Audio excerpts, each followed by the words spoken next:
ही अच्छे होंगे। कल का हमारा टॉपिक था क्लासिफिकेशन ऑफ लिगेंड्स।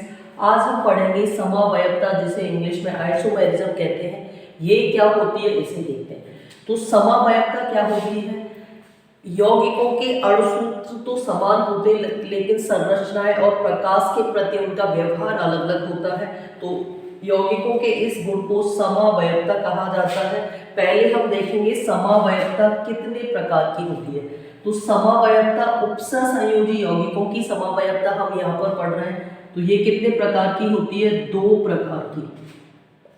ठीक है, समअवयवता कितने प्रकार की होगी? 2 प्रकार की, जो कि संरचनात्मक समअवयवता जिसे स्ट्रक्चरल आइसोमेरिज्म बोलते हैं, और ये त्रिविम समअवयवता इसे स्टीरियो आइसोमेरिज्म कहते हैं। संरचनात्मक समअवयवता क्या होती है? ऐसे उपसंयोजी यौगिक जिनके अणुसूत्र तो समान होते हैं परंतु संरचना अलग अलग होती है। तो इस प्रकार के यौगिकों की जो ये गुण है उसे संरचनात्मक समअवयवता कहते हैं। क्लियर हुआ?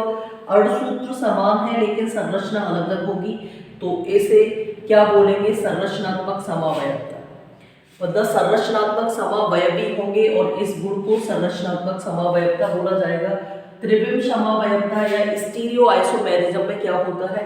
यौगिकों के अणुसूत्र तो समान होते हैं लेकिन प्रकाश के प्रति उनका व्यवहार अलग अलग होता है, उसे हम बोलते हैं त्रिविम समअवयवता। ठीक है, अब पहले संरचनात्मक समअवयवता को कितने भागों में बांटा गया है? 4 भागों में बांटा गया है, जो तुम्हारे सिलेबस में है क्लास 12 में।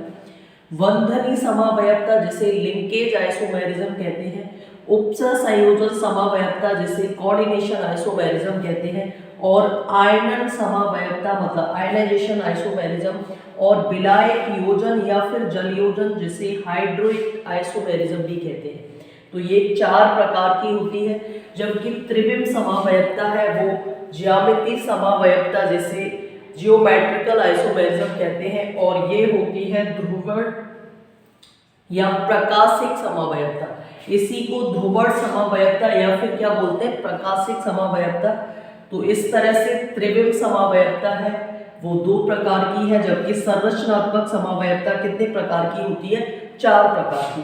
अब हम इनको 1 बाय 1 करके देखेंगे। तो मैं इसको पहले रफ कर देती हूँ। ठीक है, अब हमारा टॉपिक क्या रहेगा? पहले हम संरचनात्मक समअवयवता पढ़ेंगे।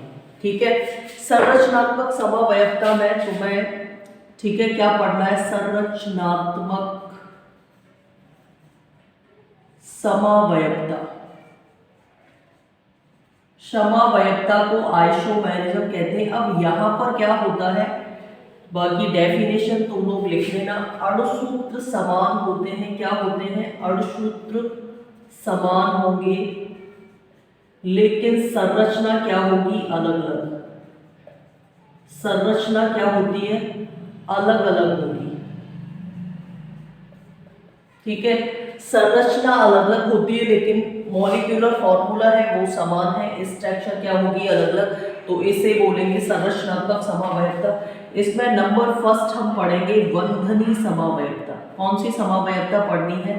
बंधनी समअवयवता। बंधनी समअवयवता को लिंकेज आइसोमेरिज्म कहते हैं। ठीक है, क्या बोलते हैं? Linkage isomerism.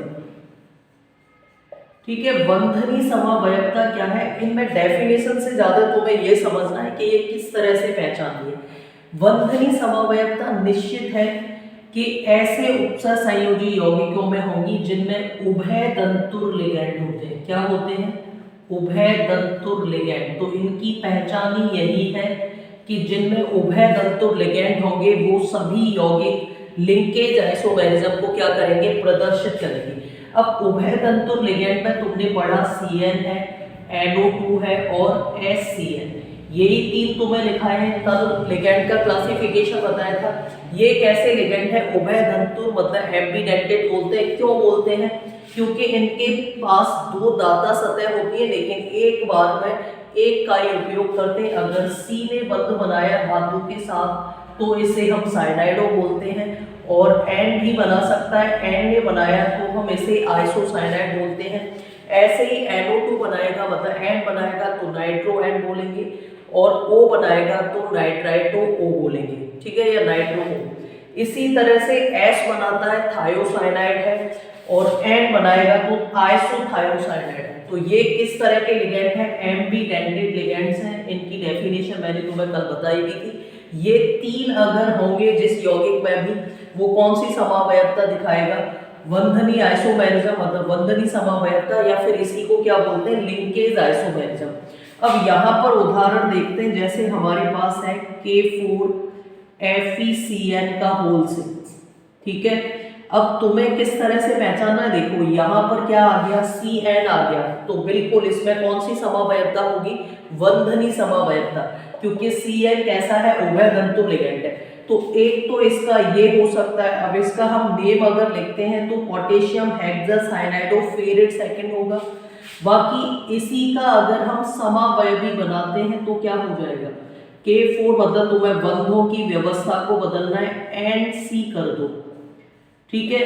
अब इन दोनों का अगर अणुसूत्र देखते हो तो वो तो बराबर होगा, लेकिन क्या है कि बंध बनाने की इनकी जो है प्रकृति है वो चेंज होगी। यहाँ पर C ने Fe के साथ बंध बनाया है, यहाँ पर N बना रहा है, तो ये किस तरह की समावयवता हो गई? बंधनी समावयवता। अब नेम दोनों का अलग अलग हो गया। देखो पोटेशियम हेक्सासाइनाइडोफेरेट सेकंड है, ये है पोटेशियम हेक्सा आइसोसाइनाइडो, ठीक है, क्योंकि एन बना रहा है तो नेम भी बदलेगा इनका, आइसोसाइनाइडोफेरेट सेकंड। तो इस तरह के यौगिक कौन सी समावयवता दिखाएंगे? वंधनी समावयवता। क्लियर है? इतना क्लियर है सभी बच्चों को? आगे और कुछ उदाहरण लेते हैं इसी के। अब जैसे हमारे पास है CrSCnH2O का होल 5, ठीक है, ये है, और यहाँ पर Cl2 लगा हुआ है। अब तुम्हें कितना देखना है? तुम्हें बस ये देखना है कि इनमें से, इन तीनों में से कोई है, अगर है तो वो कौन सी समावयवता दिखाएगा? वंधनी आइसोमेरिज्म। तो यहाँ पर बिल्कुल देख सकते हो, यहाँ क्या है? HCl है, ये भी बंधनी समावयवता दिखाएगा। इसका समावयवी हम बना सकते हैं, तो क्या लिखेंगे? Cr and CS, ठीक है, ये लिख दिया, और H2O का होल 5, ठीक है, और Cl2। इन दोनों के नेम अलग अलग हो गए, नेम अलग हो गए, स्ट्रक्चर अलग हो गई, लेकिन अणुसूत्र फिर भी बराबर रहेंगे। तो इस प्रकार के यौगिक क्या कहलाएंगे? मतलब एक दूसरे के लिंकेज आइसोमेर्स, और इस गुण को बोलेंगे लिंकेज आइसोमेरिज्म। क्लियर हुआ? तो यहाँ पर देखोगे इसका नेम क्या होगा? Penta aqua thiocyanido chromium second, chromium third आएगा क्योंकि एक इस पर माइनस होता है, क्रोमियम थर्ड क्लोराइड। इसी तरह से देखो यहाँ देखेंगे penta aqua isothiocyanido chromium second chloride, chromium third chloride. तो ये इसका नेम होगा। तो इस तरह से हम क्या पहचान सकते हैं कि ये यौगिक क्या है? बंधनी समावयवता दिखा रहे हैं। एक और लेते हैं, हमारे पास है CrH2O का होल 5 NO2। तो मैं समझ आ गया होगा कि ये किस तरह की समावयवता दिखा रहा है। इसमें देखना इन तीनों में से कोई है, बिल्कुल NO2 है, तो ये कौन सी आइसोमेरिज्म दिखाएगा? Linkage isomerism. तो इनमें निश्चित है कि ये केवल उभयतंतु लिगेंड ही। देखो दूसरा इसका समावयवी बनाएंगे तो इस तरह से बनेगा Br2। अब इनका संरचना बदल गई, नेम भी बदल गया, लेकिन अणुसूत्र क्या रहा? समान। इसका नेम लिखोगे तो penta aqua nitro and chromium third bromide, ये होगा। और इसका क्या हो जाएगा? पेंटा एक्वा।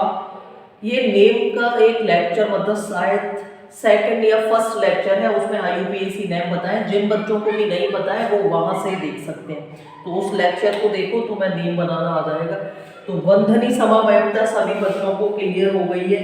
इनकी पहचान क्या है कि जिनमें भी उभयतंतु लिगेंड होंगे, मतलब एम्बीडेंटेड लिगेंड्स, वो यौगिक बंधनी समावयवता दिखाएंगे। और ये होती क्या है कि उभयतंतु लिगेंड के बंध बनाने की प्रकृति अलग अलग होती है, लेकिन अणुसूत्र तो बराबर, मतलब समान होते हैं।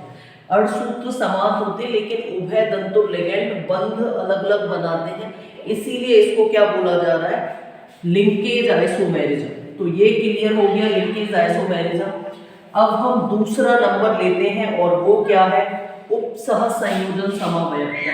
ठीक है, कौन सी देखनी है, उपसह संयोजन, उपसह संयोजन समवयवता।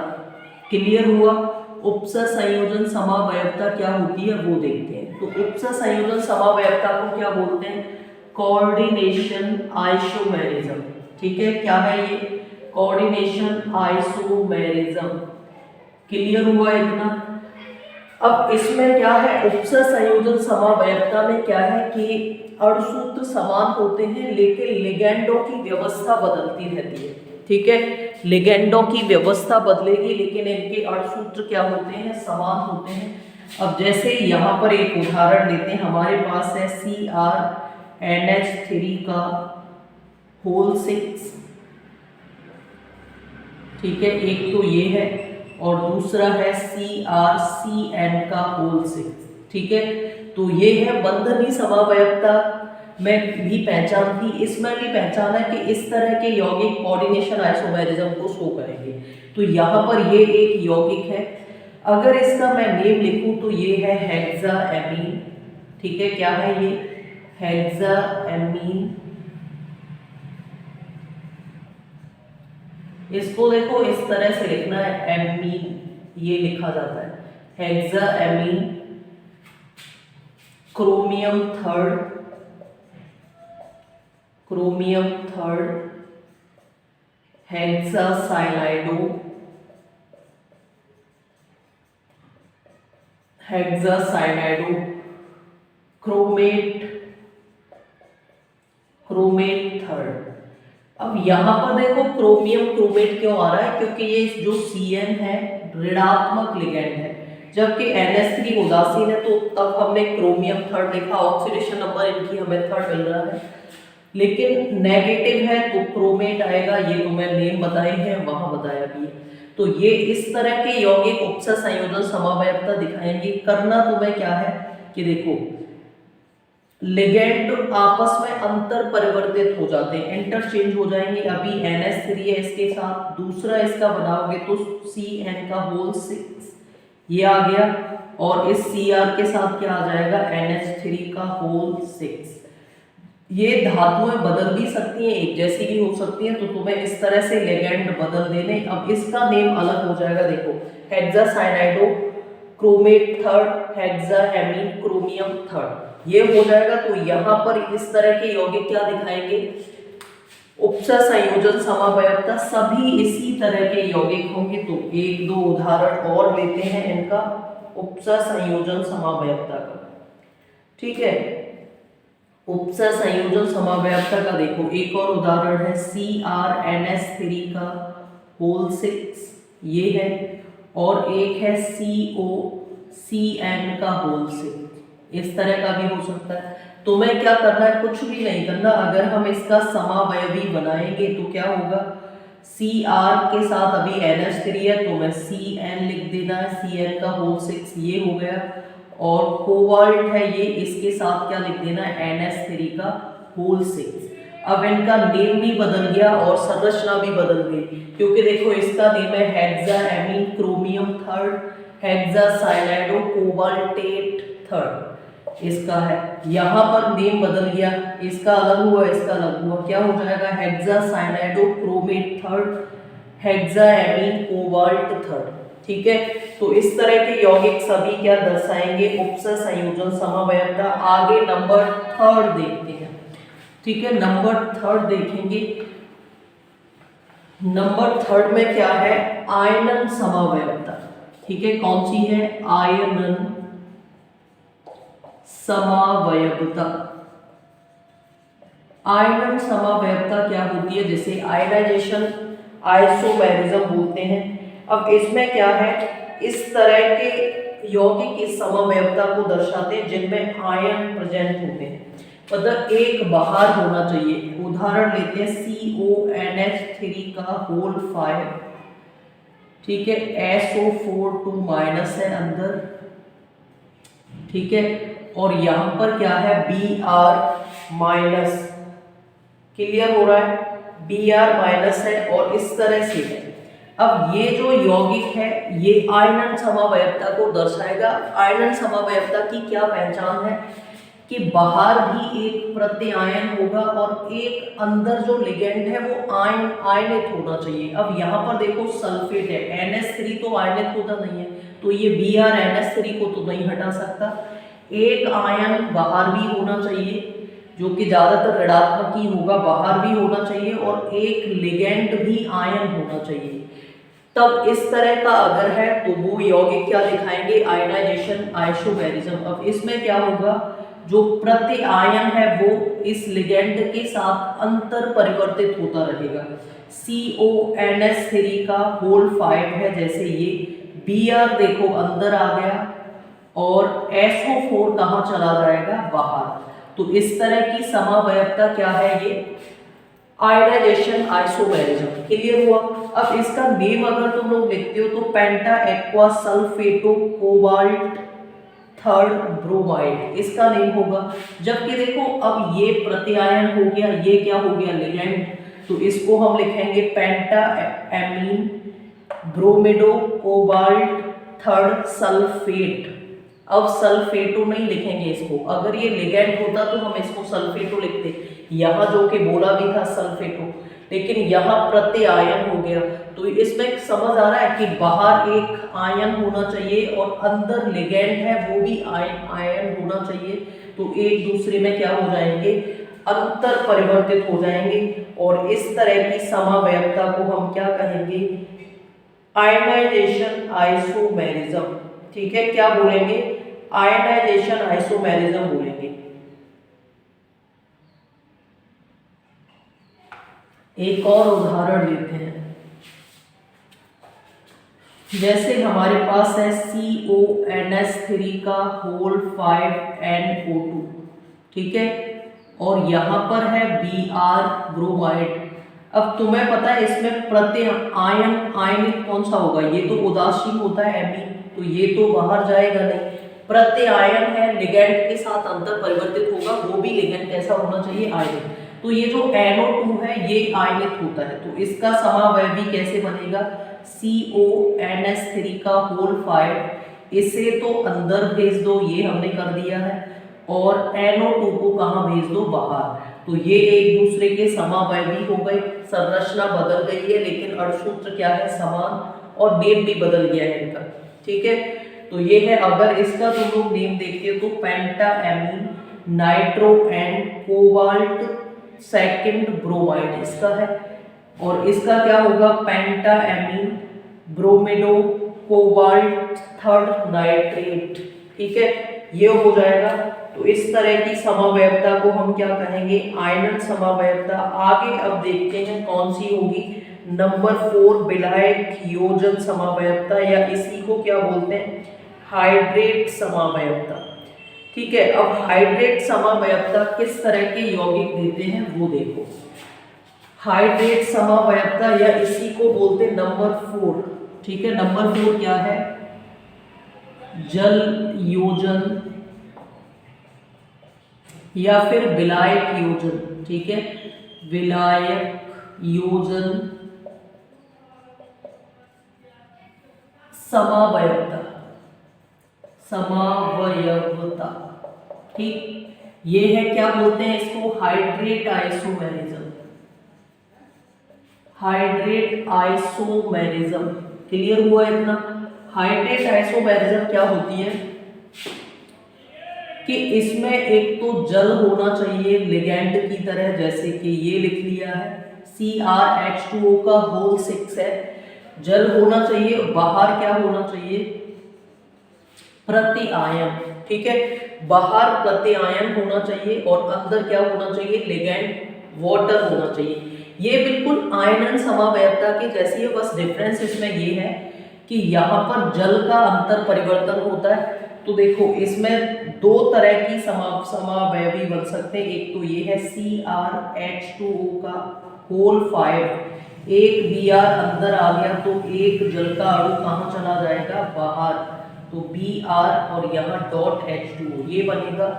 अगर हम इस Br को भी अंदर भेज देते हैं तो क्या हो जाएगा, CrH2O का होल 4 Br2 होल 4 Br2 और यहाँ क्या आ जाएगा 2H2O।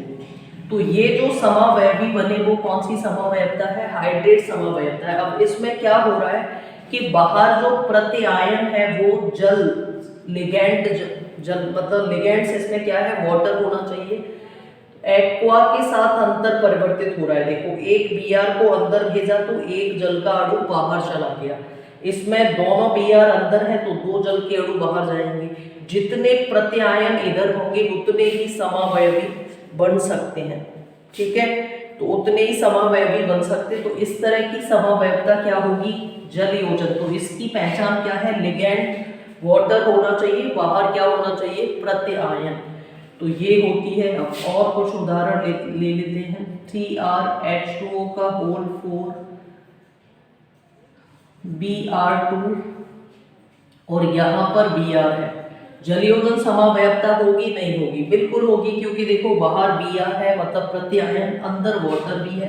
तो ये हालांकि एक ही समावयवी बनेगा, CrH2O का कितना हो जाएगा, होल 3, क्योंकि एक जल को बाहर भेज रहे हैं तो Br टोटल अंदर कितने हो गए 3 और H2O।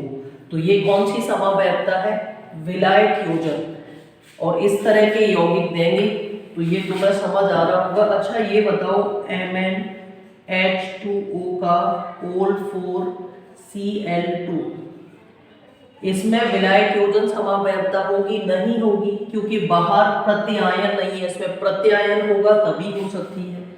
और कुछ उदाहरण लेते हैं। MnH2O का होल 4 Cl2, ठीक है, ये है, और बाहर है NH3, होगी समावयवता नहीं होगी, क्योंकि NH3 प्रत्यायन नहीं है, ये तो अमोनिया है जो कि कैसा होता है, उदासीन होता है, तो इसमें भी नहीं होगी। विलायक योजन समावयवता के लिए क्या होना अनिवार्य है, H2O अंदर हो, ठीक है, H2O अंदर हो और बाहर कम से कम एक प्रत्यायन तो होना ही चाहिए। तो इस तरह से ये विलायक योजन समावयवता दे देगा, क्या बनेगा, जल बाहर Cl अंदर, यही तो हो रहा है। तो कितना जल बाहर भेजना है, एक Cl है तो एक ही भेजेंगे, तो कितना हो जाएगा 4Cl2 और जल बाहर चला गया एक्वा, ठीक है। अब इनका IUPAC नेम किस तरह से लिखते हो, देखो इसका क्या होगा, पेंटा एक्वा क्लोरिडो मैग्नी सेकंड क्लोराइड इसका होगा, जबकि इसका क्या होगा, टेट्रा, चलो मैं लिख देती हूँ इसका नेम, पेंटा एक्वा क्लोरिडो मैग्नीज सेकंड क्लोराइड, ठीक है, ये इसका नेम होगा। जबकि इसका नेम क्या होगा, टेट्रा एक्वा डाइक्लोरिडो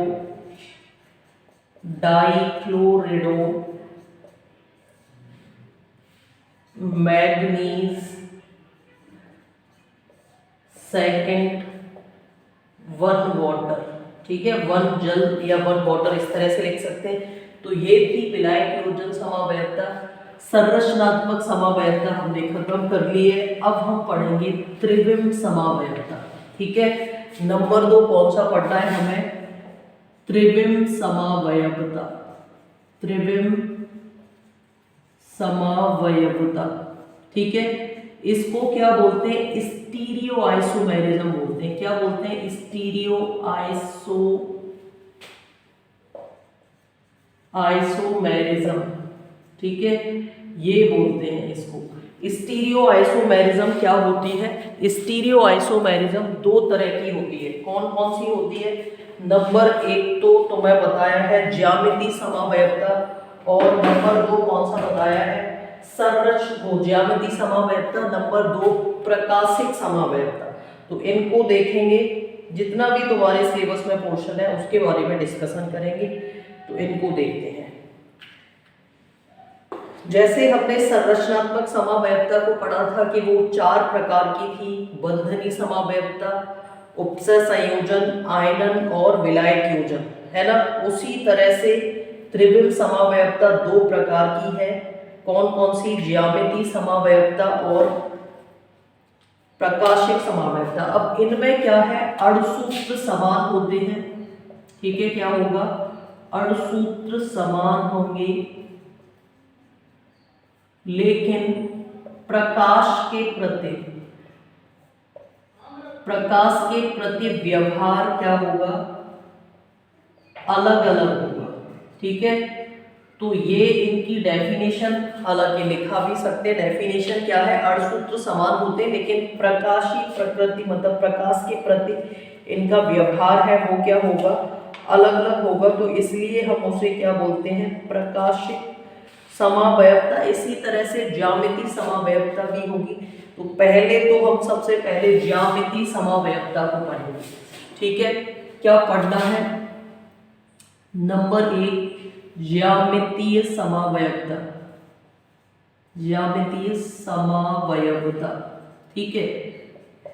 ज्यामितीय समावयवता को क्या बोलते हैं? जियोमेट्रिकल आइसोमेरिज्म, ठीक है। क्या बोलते हैं? Geometrical isomerism. जियोमेट्रिकल आइसोमेरिज्म क्या होती है वो हमें देखना है। इनमें क्या होता है कि अणुसूत्र समान होता है लेकिन इनकी ज्यामिति अलग अलग होती है, इसलिए इनको क्या बोला जा रहा है? जियोमेट्रिकल आइसोमेरिज्म, ठीक है। क्या है? अणुसूत्र समान है लेकिन इनकी ज्यामिति क्या होती है? अलग अलग होती है, इसलिए इन्हें बोला जाता है जियोमेट्रिकल आइसोमेरिज्म। अब इसमें तुम्हें क्या क्या याद रखना है? 4 या 6 उपसय संयोजन संख्या, उपसय संयोजन संख्या वाले यौगिक इसे प्रदर्शित करते हैं, ठीक है। यौगिक दिखाते हैं या प्रदर्शित करते हैं, ये तुम लोग लिख सकते हो। बाकी ये कैसे होना चाहिए, कैसे होने चाहिए? हेट्रोलैप्टिक होने चाहिए। हेट्रोलैप्टिक क्या थे कि एक उदाहरण लेते हैं, जैसे CrNH3 का होल ट्वाइस और Cl2, ठीक है। ये एक यौगिक है। अब ये हेट्रोलैप्टिक है। कैसे है हेट्रोलैप्टिक? क्योंकि यहाँ पर लिगैंड 2 तरह के, NH3 भी है, Cl2 भी है, अलग अलग तरह के लिगैंड है। तो ये कौन सी समावयवता दिखाएंगे? ज्यामितीय समावयवता।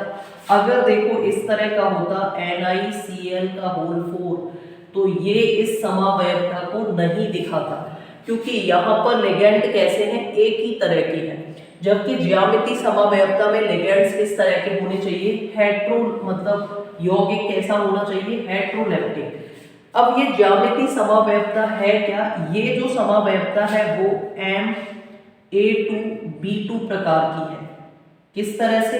क्योंकि देखो M हमने Cr को लिख दिया है, एक तरह के मतलब 2 एक तरह के लिगैंड हैं, 2 एक तरह के हैं, तो इसे हमने NH3 को A2 नाम दे दिया है और Cl2 को क्या दे दिया है? B2। अब ये किस तरह की होती है? देखो ये है एक यौगिक NH3 देखो यहाँ पर लगा हुआ है, तुम्हें मालूम है इस तरह से ये बॉन्ड का फॉर्मेशन करते हैं, और यहाँ पर है Cl2। तो ये जो समावयवता बनेगी वो कौन सी समावयवता है? ये सिस फॉर्म है। अगर देखी जाएगी तो इसकी संरचना कौन सी है? सिस, इंग्लिश में CIS, या हिंदी में इसको वैसे समपक्ष बोलते हैं। क्या बोलते हैं? समपक्ष। तुम्हें किस तरह से देखना है? देखो दोनों NH3 एक तरफ है, दोनों Cl एक तरफ है, तो ये किस तरह की संरचना हो जाएगी? Cis form.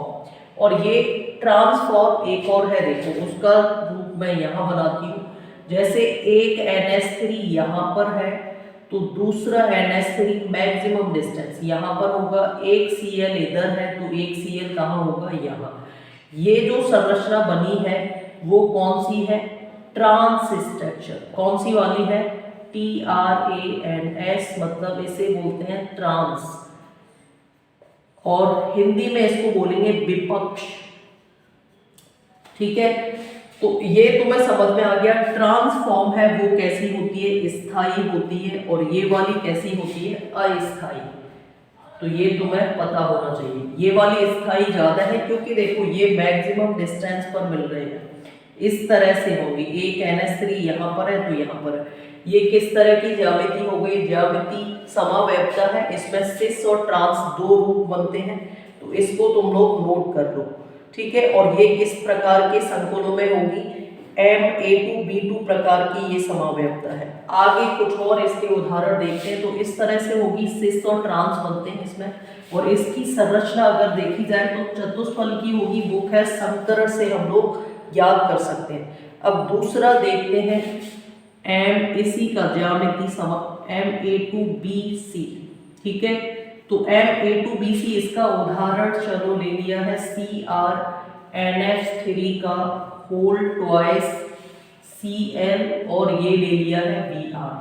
अब यहाँ पर देखोगे M तो ये माना है, A2 मतलब दो एक जैसे लिगेंड हैं और तीन तरह के लिगेंड हैं इसमें, और ये हेट्रोलैप्टिक तो होगा ही, ये मैंने तुम्हें पहले ही बता दिया। तो B इसे नाम दे दिया, इसको C दे दिया। अब इस तरह के हैं, अब इनका हम सिस और ट्रांस बनाएंगे। तो देखो NH3 ये है, एक NH3 ये है, एक Cl ये है, और एक Br ये है, ठीक है। इस तरह से चार है, क्योंकि अभी हम चार उपसर संयोजन संख्या कितनी है इसमें 4 है, क्योंकि दो NH3 एक ये, तो इसका पढ़ना है। तो ये वाला जो फॉर्म है वो कौन सा फॉर्म हो गया, सिस फॉर्म हो गया, ठीक है। कौन सा है, सिस। अगर इसी का हम ट्रांस बनाते हैं तो देखो Cr ब्रोमीन एक यहाँ पर है और Cl यहाँ पर है, NH3 यहाँ होगा तो एक यहाँ पर होगा। ये तुम्हें समझ में आ रहा है, ये कौन सा फॉर्म बना दिया हमने, ट्रांस फॉर्म, ठीक है। ये कौन सा है, ट्रांस। अब ये तो तुम्हें बता ही दिया है कि ट्रांस मोर स्टेबल है देन सिस से। क्लियर हुआ, ये तुम लोगों को क्लियर है ना। आगे अब देखते हैं नेक्स्ट, इसी के कई फॉर्म हैं। अब हमें आगे देखना है MABCD प्रकार की, ठीक है, MABCD। अब इसमें MABCD मतलब चार इसमें उपसर वो लिगेंड्स हैं, और चारों ही कैसे हैं, अलग अलग प्रकार के हैं। अब जैसे ले लिया है PY मतलब ये पिरिमिडीन है, NH3 है इसमें, और एक Cl है, और एक क्या है, Br। अब यहाँ पर देखोगे कि चार इसमें लिगेंड हैं और चारों ही कैसे हैं, अलग अलग, इसलिए हमने इसको बता दिया है कि MABCD प्रकार की ये क्या है, ज्यामिति समावयवता है। अब इसके तुम्हें सिस और ट्रांस बनाने, तो प्लेटिनम को ये लिखा है बीच में, PY और NH3 दोनों कैसे हैं, उदासीन है, तो PY को यहाँ लिख दिया है, PY पिरिमिडीन है, और NH3 को यहाँ लिख दिया है, Cl को यहाँ लिखा और Br को यहाँ लिखा, क्योंकि ये दोनों ऋणात्मक है। तो ये जो तुमने फॉर्म बनाया है ये कौन सा है, ट्रांस फॉर्म, ठीक है। कौन सा है ये, सिस है। अगर इसी का हम ट्रांस बनाएंगे तो अधिकतम दूरी पर रखना है इसको, PY यहाँ पर है तो NH3 को यहाँ भेजो, ठीक है। जैसे पिरिमिडीन यहाँ पर है तो NH3 को कहाँ रखना है, यहाँ रखना है तुम्हें। और अगर NH3 वो Cl अगर यहाँ पर है तो Br को कहाँ रखना है, यहाँ। तो ये जो समावयवता है तो ज्यामिति, लेकिन उसका कौन सा फॉर्म है, ये ट्रांस। और मैंने तुम्हें पहले ही बता दिया ट्रांस सिस से अधिक स्थायी होता है, तो ये हो गई समावयवता। आगे अब हम नेक्स्ट देखते हैं, ठीक है। आगे हमें देखनी है उपसर संयोजन संख्या 6 जिनकी होती है, वो यौगिक किस तरह की समावयवता दिखाते हैं। अभी तक तो हमने 4 उपसर संयोजन संख्या वाले देखे थे, अब उपसर संयोजन संख्या कितनी लेंगे, 6, और उन यौगिकों का देखेंगे किस तरह के बनाते हैं। तो एक लिया है MA4B2, ठीक है, ये है इस तरह की समावयवता देखेंगे। अब यहाँ देख रहे हो इसकी उपसर संयोजन संख्या कितनी है, 6 है, A4 और B2। तो यहाँ पर इसका एक उदाहरण होगा H2O का होल 4Cl2, ठीक है, ये एक यौगिक है, इसकी समावयवता हमें बनानी है, तो Cr को यहाँ लिखा, 4 हमारे पास H2O है तो यहाँ पर लगा दिए हैं इस तरह से, ठीक है, ये लगा दिए हैं, 2 Cl है तो उनको इस तरह से लगा दिया। ये वाली संरचना कौन सी हो गई? सिस हो गई। सिस में क्या होता है? पास पास होते हैं एक जैसे, ये पास पास है। ट्रांस अगर इसी का बनाएंगे तो देखो Cl यहाँ, दूसरा यहाँ पर लगा दो और इस तरह से यहाँ पर H2O और ये H2O, तो ये उपसर संयोजन 6 वाले यौगिक इस तरह से बनाएंगे। ये वाली संरचना कौन सी हो गई? ट्रांस हो गई। क्लियर है? इतना क्लियर है ना? आगे अब देखते हैं दूसरा Ma3B3 प्रकार की, तो इसी तरह से बननी है ये। तो आगे हम कौन सी देखते हैं? Ma3B3। Ma3B3 का उदाहरण अगर लेंगे तो जैसे Mn है, H2O का होल थ्राइस और Cl3, ठीक है, ये ले लिया है Ma3, यहाँ पर Cr ले लेते हैं, ये है। इसकी संरचना बनाओगे तो देखो 3 क्या है? जल है, उनको एक तरफ इस तरह से लगा दिया है। सिस ऐसे ही तो बनेगा। सिस में क्या होते हैं? पास पास होते हैं, जबकि ट्रांस में क्या होते हैं? दूर दूर। तो Cl3 है, Cl को हमने इस तरह से लगा दिया। कौन सी फॉर्म बनी है? सिस। अब ट्रांस में तुम्हें मैक्सिमम डिस्टेंस पर रखने, तो Cr ये रहा, देखो H2O एक यहाँ पर है तो दूसरे H2O को यहाँ रखोगे, एक Cl यहाँ पर है तो दूसरे Cl को यहाँ रखेंगे, तीसरा तो थोड़ा इस तरह से आ ही जाएगा, ठीक है। तो ये कौन सा फॉर्म हो गया? ट्रांस फॉर्म हो गया। क्लियर है? अब हम देख लेते हैं, वैसे अलग अलग प्रकार का भी हो सकता है, उसको भी तुम लोग ऐसे ही दिखाओगे आगे। अब हम देखते हैं प्रकाशिक समावयवता, ठीक है। प्रकाशिक समावयवता हमें देखनी है, तो प्रकाशिक समावयवता में भी क्या है, इनकी भी पहचान है। प्रकाशिक समावयवता में क्या होता है? अणुसूत्र समान होते हैं। प्रकाशिक समावयवता, ठीक है, प्रकाशिक समावयवता क्या है वो देखते हैं। इसको बोलते हैं ऑप्टिकल आइसोमेरिज्म। क्या बोलते हैं इसको? Optical isomerism. ऑप्टिकल आइसोमेरिज्म क्या होती है वो देखो। इसमें अणुसूत्र समान होते हैं लेकिन प्रकाश के प्रति व्यवहार अलग अलग होता है, ध्रुवित प्रकाश के प्रति, तो इसलिए हम इसको प्रकाशिक समावयवता कहते हैं। उपसर संयोजन संख्या 4 और 6 वाले यौगिक इस समावयवता को प्रदर्शित करते हैं, तो वो देखते हैं। अब इनमें ज्यादातर क्या होगा, जैसे COEN का होल थ्राइस है, ठीक है, ये एक यौगिक है और 3 पॉजिटिव लगा हुआ है। इस तरह के अगर यौगिक होंगे, मतलब ज्यादातर है कि ये बाइडेंटेट डाइडेंटेट यौगिक देते हैं, तो ये प्रकाशिक समावयवता को दर्शाएगा। अब इसमें क्या होता है कि प्रकाश के ये मिरर है, ठीक है, प्रकाश के प्रति इनकी व्यवहार क्या होता है, अलग अलग होता है। जैसे कोबाल्ट ये है हमारे पास, En हमें पता है कि एक अकेला En 2 बॉन्ड बनाता है, तो इसने देखो कोबाल्ट के साथ 2 सहसंयोजी बंध, इस वाले En मतलब एथेन 1,2 डाइएमीन है, इसने बना लिए, और दूसरा En इधर है, तीसरा वो ये 3 पॉजिटिव ये है। अब यहां पर देखोगे ये होगा तो En इसने और इसने इस तरह से बॉन्ड बनाए हैं, उपसर संयोजी बॉन्ड है। ये फ्लावर जैसा तुम्हें लग रहा है लेकिन ये क्या है, बाइडेंटेट लिगैंड है और ये उपसर संयोजी बंध बना रहा है।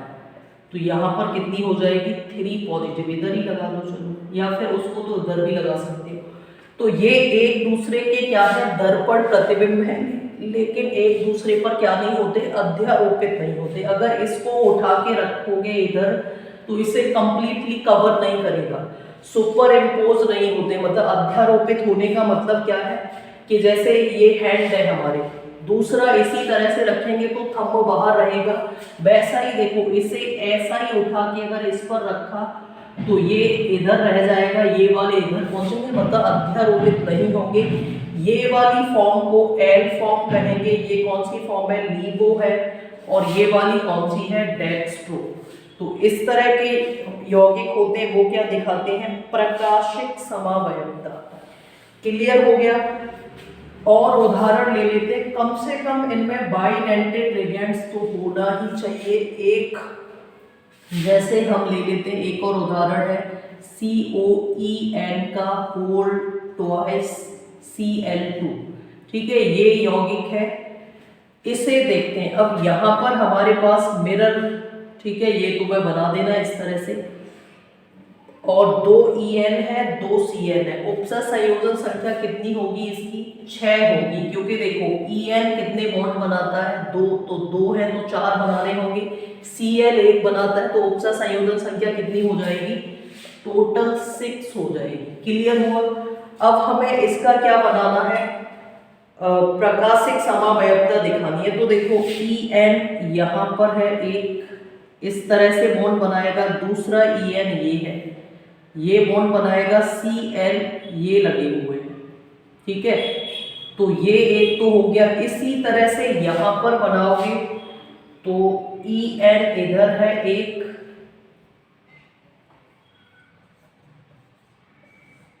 ये दूसरा En इधर है, Cl देखो ये रहे। तो एक दूसरे के दर्पण प्रतिबिंब है लेकिन अध्यारोपित नहीं होते हैं, और ये क्या कहलाते हैं, प्रकाश के प्रति इनका व्यवहार अलग है। ये L फॉर्म है और ये कौन सी फॉर्म है, D फॉर्म। तो इस तरह के यौगिकों में तुम लोगों ने उपसर्ग संयोजी यौगिकों में समवयवता पढ़ी, और एक दो बार देख लेना लेक्चर को, वैसे समझ आ जाएंगे जो भी पॉइंट्स हैं वो तुम्हें। तो इस लेक्चर को तैयार करो। अभी उपसर्ग संयोजी यौगिकों में हाइब्रिडाइजेशन और valence bond theory, crystal field theory रह गया है, तो ये टॉपिक और कवर करेंगे। तो इसे तब तक तैयार करो। आई होप ये वीडियो तुम्हें पसंद आई होगी। पसंद आई है तो लाइक करें, शेयर करें, चैनल पर नए हैं तो चैनल को सब्सक्राइब करें। Thank you so much.